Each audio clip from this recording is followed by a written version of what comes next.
பிரியமானவர்களே, இயேசு கிறிஸ்து நாமத்தினாலே நான் உங்களை வாழ்த்துகிறேன். இந்த நாளில் கூட கர்த்தர் நம்மளை பார்த்து சொல்லுகிறார். ஏசாயா எழுதின புஸ்தகம் 30ஆம் அதிகாரம் 18வது வசனம் சொல்லுகிறது, ஆனாலும் உங்களுக்கு இறங்கும்படி கர்த்தர் காத்திருப்பார், உங்கள் மேல் மனதுருகும்படி எழுந்திருப்பார். கர்த்தர் நீதி செய்கிற தேவன், அவருக்கு காத்திருக்கிற அனைவரும் பாக்கியவான்கள். நீங்களும் நானும் தேவ சமூகத்தில் காத்திருக்கும் போது அவரை முகமுகமாய் சந்திக்கிற வாழ்ப்பை பெற்றுக்கொள்வோம். வேதாகமத்தில் தேவ சமூகத்தில் காத்திருந்த எத்தனை பரிசுத்தவான்களை கர்த்தர் வல்லமையாய் பயன்படுத்தினார்.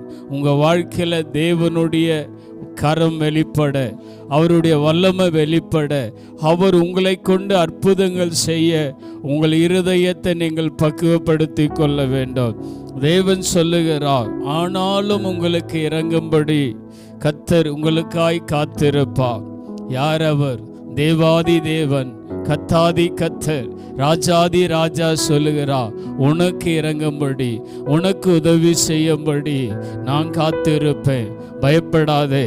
அதனால தான் ஆண்டுடைய வார்த்தை சொல்லுகிறது, அநேக மனிதருக்கு நாம் காத்திருக்கிறோம், அநேகருடைய சந்திப்பில் நாம் அவர்களுக்காய் காத்து கொண்டிருக்கிறோம்.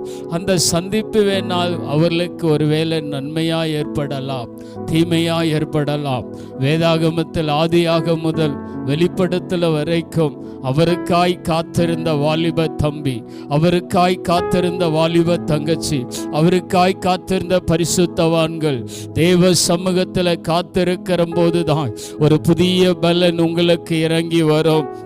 ஆண்டவர் சொல்லுகிறார், நீதி செய்கிற கர்த்தர், உனக்காக அவர் நீ வழக்காடுகிற தேவன், உனக்கு உன் சார்பாய் அவர் இறங்கி வருகிற தேவன்.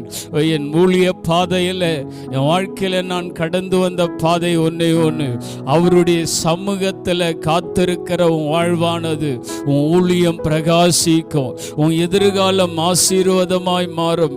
அதனால தான் ஆண்டவர் சொல்லுகிறார், என் சமூகத்துக்கு வா, என் சமூகத்துக்கு வா. உலகத்தை பார்த்து பார்த்து சோர்ந்து போயிருக்கலாம், உலக உறவை பார்த்து பார்த்து மனம் அடிவுக்குள்ளால் ஆளாயிருக்கலாம். வாழ்க்கையா வேண்டாம், நம் வாழ்க்கையை முடித்து கொள்ளலாம் என்று சொல்லி வேதனை வரலாம். இயேசுவை பார்த்த சாது சுந்தர் சிங் என்ற தேவ மனிதனுடைய வாழ்க்கை மாறினது. ஆதி அப்போஸ்தலர்கள் மேல் விட்டாரையில காத்திருந்த போது ஒரு புதிய பலன் வந்தது, உலகத்தை கலக்கிறவர்களாய் மாறினார்கள். உன் வாழ்க்கை மாற்றப்படணுமா? உன்னுடைய தனிப்பட்ட வாழ்க்கை ஆசீர்வாதமாய் மாறணுமா? நீ எடுக்க வேண்டிய ஒரே ஒரு தீர்மானம், அப்படி சமூகத்துக்கு வந்து காத்திருந்து பார், ஆசீர்வாதங்கள் வரும். கர்த்தருடைய வல்லமை உன்னை பிரகடனப்படுத்தும். அவர் உன்னை வாளாக்காம தலையாக்குவா. தேசத்தை அசைக்கிற ஒரு மாபெரு கருவியாக ஆண்டவர் உன்னை பயன்படுத்துவா. அதனால தான் ஆண்டவர் சொல்லுகிறார், அவருக்கு காத்திருக்கிற அனைவரும் பாக்கியவான்கள். நான் கர்த்தர், எனக்கு காத்திருக்கிறவர்கள் வெட்கப்பட்டு போவதில்லை.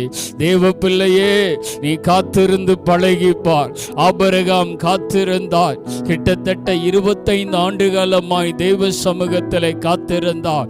ஒரு மாபெரும் ஈசாக்கை கொடுத்தார். யோசேப்பு காத்திருந்தார்.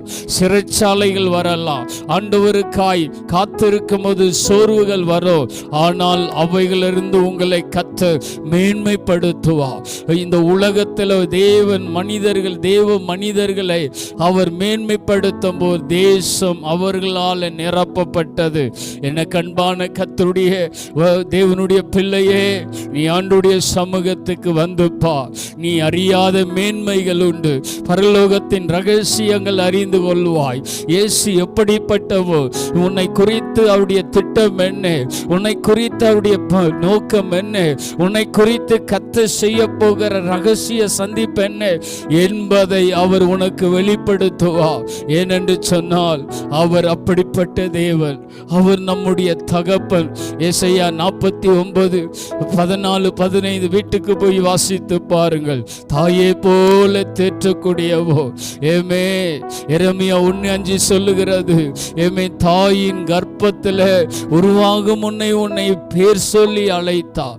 உன்னை ஜாதிகளுக்கு தீர்க்கதரிசியா தெரிந்து கொண்டார். அவருடைய தெரிந்து கொள்ளுதெல்லாம் எப்படி இருக்குன்னு தெரியுமா? அவருடைய பிளான் எப்படி இருக்குன்னு தெரியுமா? வானத்துக்கும் பூமிக்கும் எவ்வளவு உயரமாயிருக்கிறதோ அவ்வளவு உயரமாய் உன்னை உயர்த்தி மேன்மைப்படுத்துவா. அப்படிப்பட்ட தேவனிடத்தில் நீ வந்து பார். உலகம் தராத சந்தோஷத்தை, சாத்தான் கொடுக்கிற இந்த உலக கவர்ச்சிகள் அல்ல, பிசாசு கொடுக்கிற காரியம் அல்ல, அவர் கொடுக்கிறது பரிபூரணமாய் உன்னை தேடி வரும். அவர் உனக்காய் தன் ரத்தத்தையே கொடுத்தார்.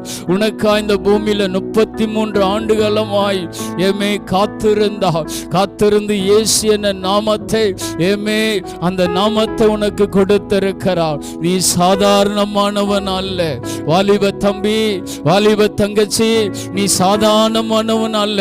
தன் ரத்தத்தையே உனக்காய் கிரயம் பண்ணினார்.